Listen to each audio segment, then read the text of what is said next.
Transferring money from Natwest to Chase is very easy to do. Today I'm going to show you how to do it. Use Natwest's online banking or mobile app to initiate an international transfer. Now select Chase as the recipient bank. Then provide the recipient's name, address, and account details, including the routing number and account number. Then choose the transfer amount and currency. Now, confirm the transaction and pay any applicable fees. Sign up for a service like Wise, formerly known as TransferWise, or Zoom, or WorldRemit that facilitates transfers between international bank accounts.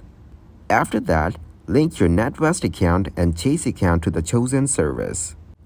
Now follow the specific steps within the service to initiate the transfer. Be aware of any fees charged by the third-party service.